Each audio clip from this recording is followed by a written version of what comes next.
नमस्कार दोस्तों, कैसे हैं आप सब। आशा करती हूँ आप लोग ठीक होंगे। मैं लक्ष्मी कश्यप आज फिर से एक नए ज्ञानवर्धक वीडियो के साथ आपके सामने उपस्थित हूँ। आशा करती हूँ ये जानकारी आप लोगों को ज्ञानवर्धक लगे। अगर आपको ये जानकारी अच्छी लगे तो कृपया इसे लाइक, सब्सक्राइब और शेयर ज़रूर करो। दोस्तों, जोशीमठ डरावने संकेत दे रहे हैं। हाँ दोस्तों, मैं वही जोशीमठ की बात कर रही हूँ जो बद्रीनाथ और केदारनाथ का प्रवेश द्वार होने के लिहाज से हमारे लिए बेहद महत्वपूर्ण है। और मुसीबत सिर्फ इस इलाके में नहीं बल्कि खतरा पूरे हिमालय क्षेत्र के लिए है। यह 3 महत्वपूर्ण तीर्थ स्थलों हेमकुंड साहिब, बद्रीनाथ और शंकराचार्य मंदिर जाने का रास्ता है। 4 धाम यात्रा करने वालों के लिए भी यही रास्ता है। इसलिए इस महत्वपूर्ण क्षेत्र में योजनाबद्ध तरीके से निर्माण होना चाहिए। लेकिन यहाँ बेतरतीबी से हो रहा विकास मुसीबत बनता जा रहा है। हिमालय इलाके भूस्खलन से अस्थिर होकर अपरिवर्तनीय क्षय में प्रवेश कर रहे हैं। इस इलाके में बेतरतीब और बिना सोचे समझे हुए शहरीकरण, बदलती जलवायु और हमारी अक्रियाशीलता इसके लिए सीधे तौर पर जिम्मेवार है। शहरीकरण के चलते पहाड़ों पर कंक्रीट में बदल रहे लकड़ी के घर, अनएम्प्लॉयड कंस्ट्रक्शन, टूरिस्ट इंफ्रास्ट्रक्चर के लिए बढ़ रहे होटल रिजॉर्ट आदि में बेतहाशा इजाफा, जल विद्युत परियोजना के चलते नदियों के प्राकृतिक प्रवाह में बाधा, पर्यावरण के लिहाज से इस संवेदनशील में बेतरतीब निर्माण और नियमों की अवहेलना का एक और नमूना है। हिमालय का दरकना जलवायु परिवर्तन की वजह से मौसम के बिगड़े तेवरों की मिली-जुली कहानी भी बयां करता है, जो प्राकृतिक और मानव निर्मित दोनों है। जलवायु परिवर्तन के कारण वायुमंडल में नमी की मात्रा बढ़ रही है, जिससे भारी बारिश और खतरनाक हीटवेव आ रही है।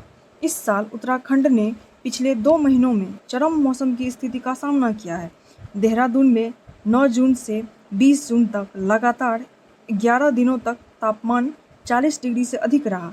वहीं मई में भी शहर में 8 दिनों तक तापमान 40 डिग्री से ऊपर दर्ज किया गया।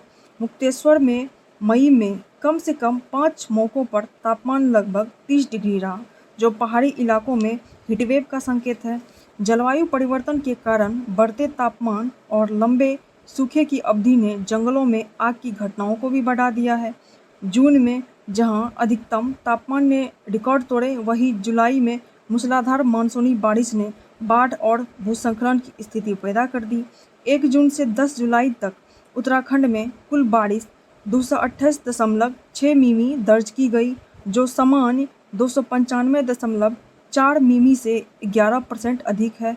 इस समय राज्य के सभी 13 जिलों में जुलाई के महीने में बारिश का अधिशेष दर्ज किया गया है। देश का एक बड़ा हिस्सा सिक्किम जोन 5 में आता है, जो भूकंप की दृष्टि से सबसे अधिक संवेदनशील है। इसमें उत्तराखंड भी शामिल है। पर्वतीय क्षेत्रों की प्राकृतिक संपदा का दोहन तो किया ही गया, वहां से निकलने वाली नदियों से भी छेड़छाड़ की गई है। उत्तराखंड कोई अकेला राज्य नहीं है जहां पर घरों और अन्य भवनों के निर्माण में सिविल इंजीनियरिंग के मानकों की धज्जियां उड़ाई गई हो।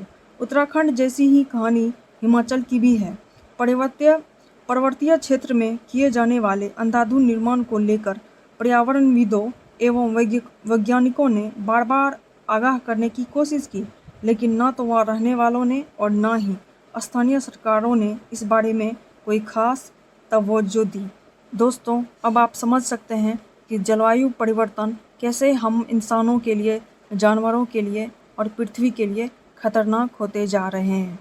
आशा करती हूँ कि आप लोग इस विषय पर गहरी सोच रखेंगे और इसे सही करने के विषय में अपना ध्यान लगाएंगे।